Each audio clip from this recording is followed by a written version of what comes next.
मोती बाजार प्रेजेंट। बोला बोला छठी मैया की। Recording by Jai Ganga studio Sursand.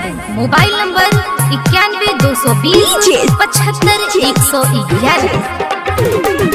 Kamlesh Mohammadpur. कान्हवा पड़ले न बलम जी उखिया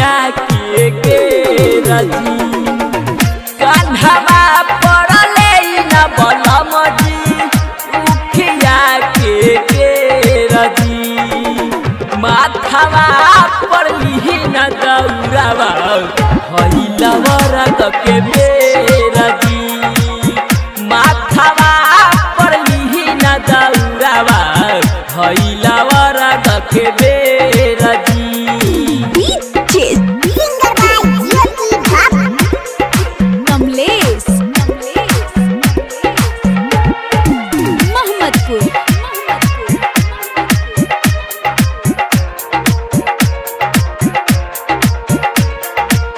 छठी की परबिया हो पावन पवित्र छठी मैया दिहे ललना साल भर के भीतर मोहम्मदपुर। छठी की परबिया हो पावन पवित्र छठी मैया दिहे ललना साल भर के भीतर पेन्हिना जी धोतिया पियरिया जानी करी ले कदी माथवा पड़ली न दौड़ावा हईलवर के बेरजी माथवा पड़ली न दौड़ावा हईलवर के बेरजी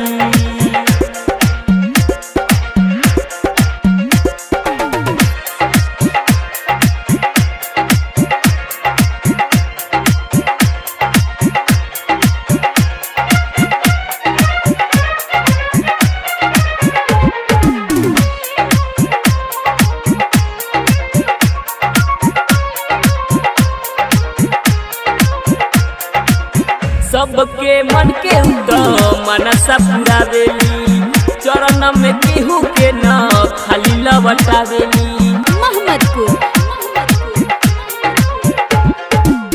सबके मन के मनसा पुरावेली चरण से केहू के न खाली लवटावेली धूम धाम से कर पूजनवा हमहु कर जोर के माथवा पड़ली न दौड़ावा हईलवर के बेरजी माथवा पड़ली न दौड़ावा हईलवर के बेरजी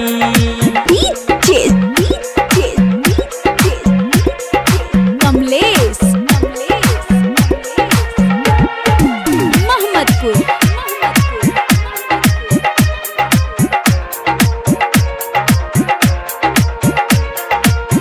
मंटू महंता सैया अमित के बोलाली ब्रह्मा विकास जी से भजन लिखवाली मोहम्मदपुर। दीपक विष्णु सैया चंदन के बोलाली परमोद नवीन जी से भजन लिखवाली ज्योति बाबू गावेले गीतिया पूरा भइल सोरजी माथवा पड़ली न दौड़ावा हईलवर के बेरजी माथवा पड़ली न दौड़ावा हईलवर के बेरजी कान्हवा पड़ले बलम जी उखिया के रजी कान्हवा पड़ले न बलम जी